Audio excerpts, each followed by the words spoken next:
Assalamualaikum warahmatullahi wabarakatuh. Kembali lagi bersama saya.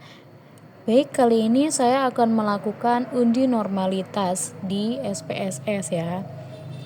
Apa sih uji normalitas itu? Uji normalitas adalah sebuah uji yang dilakukan dengan tujuan untuk menilai sebaran data pada sebuah kelompok data atau variabel. Apakah sebaran data tersebut berdistribusi normal ataukah tidak? Di sini sudah ada contoh soal uji normalitas yang akan dilakukan nanti di aplikasi SPSS. Suatu penelitian mengenai pengetahuan awal matematika atau PAM siswa pada pokok bahasan trigonometri. Penelitian dilakukan terhadap 52 siswa SMA kelas 10. Setelah diberikan tes PAM, diperoleh nilai berikut: A.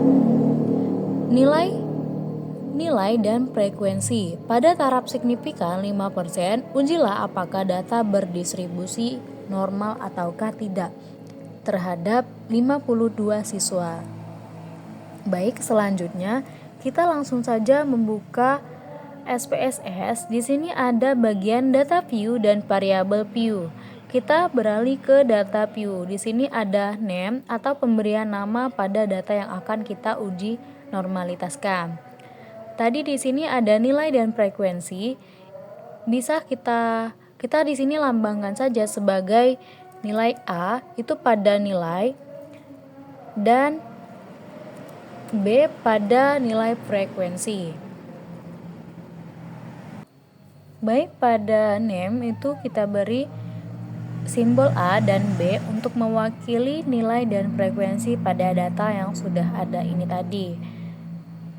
Di sini kita rubah di bagian desimal, itu di bagian A itu kita rubah menjadi 0 dikarenakan tidak ada angka koma di belakang nilai angka tadi, dan di sini kita biarkan saja 2 dikarenakan itu ada angka pada bagian ini 2, dan di bagian measure itu kita ganti scale, dan di bagian yang B itu tidak kita rubah ya. Selanjutnya kita ke bagian data view, dan di sini sudah ada data A dan data B. Kita kembali ke Word ini tadi dengan soal yang sudah ada, kita pindahkan di bagian nilai, kita copy paste, kita paste. Lalu kita pindahkan datanya pada bagian A. Kita pastekan. Selanjutnya itu pada bagian frekuensi yang akan ditaruh di bagian B. Kita copy, lalu kita pastekan. Baik, sudah kita copy paste data A dan data B, lalu kita langsung saja melakukan uji normalitas. Di bagian analyze, kita klik di bagian analyze, lalu kita klik di bagian descriptive statistik, lalu ke bagian explore, langsung saja kita klik. Di bagian dependent list itu kita taruh data A, dan di bagian factor list itu kita taruh data B ya, teman-teman. Setelah seperti ini, kita klik di bagian plots. Nah, tadi kita mau melakukan uji normalitas pada data yang sudah ada. Kita klik di bagian normality plot with test. Lalu kita continue-kan dan kita klik OK. Baik, setelah kita melakukan uji normalitas, itu bakalan ada tampilan kayak gini, tampilan hasil seperti ini ya teman-teman. Jadi kita itu yang kita perhatikan itu di bagian test of normality ini ya, kita perhatikan di bagian test of normality. Nah, di bagian sini ada data statistik. Jadi yang kita perhatikan itu adalah di bagian signifikan ya teman-teman. Kenapa tidak di bagian statistik? Nah, itu karena data yang kita uji secara normalitas itu hanya kurang dari 50 data ya. Jadi kurang dari 50 data ya teman-teman. Nah, di sini hanya terdapat 10 data. Jadi kita lihat test of normality itu di bagian signifikan ini. Berarti yang di sini adalah 0,132. Ini tanda koma berarti yang ada di depan itu angkanya 0 ya teman-teman. Jadi, apakah uji normalitas pada data yang ada itu disebut signifikan ataukah tidak? Jadi, data yang kita lakukan terhadap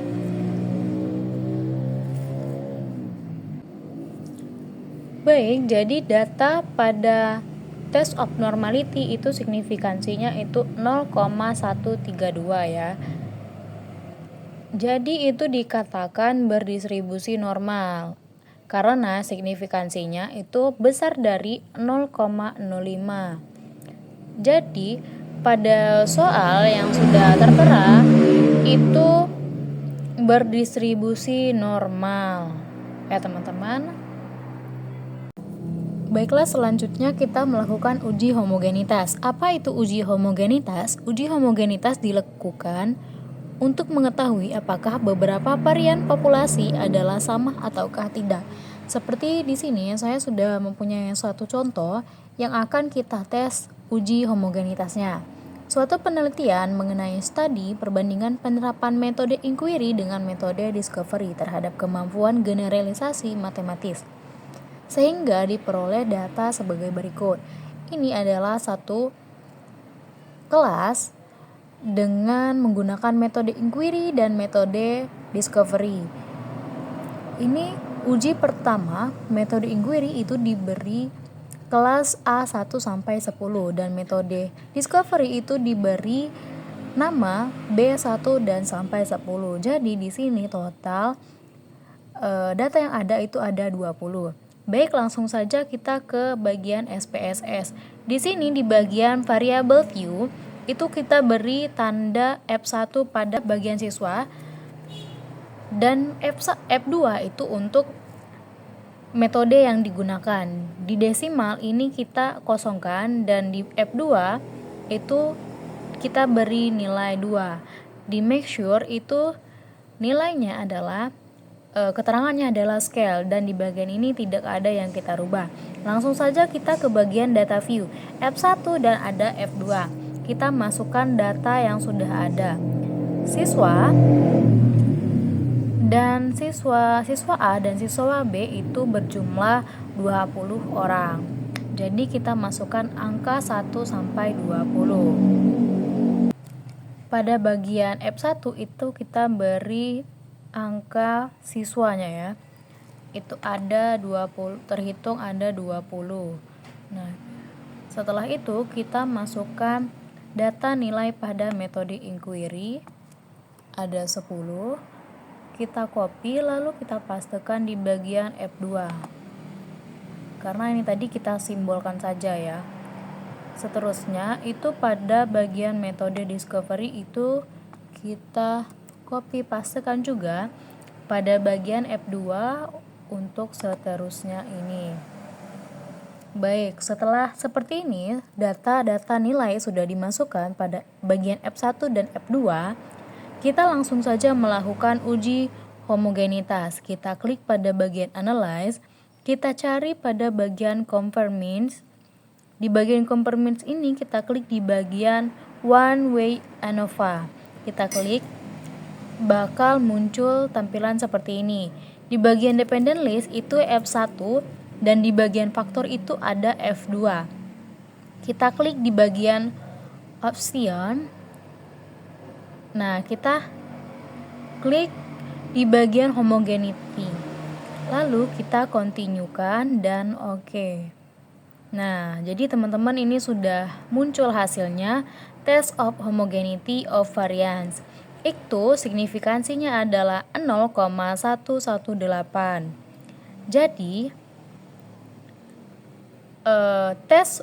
uji tes homogenitas data disebut homogen apabila nilai signifikansinya lebih besar dari 0,05. Jadi, data yang telah kita uji terhadap uji homogenitas ini itu dinyatakan homogen atau normal ya teman-teman. Baik, sekian dari video yang saya jabarkan. Lebih dan kurangnya saya mohon maaf. Wassalamualaikum warahmatullahi wabarakatuh.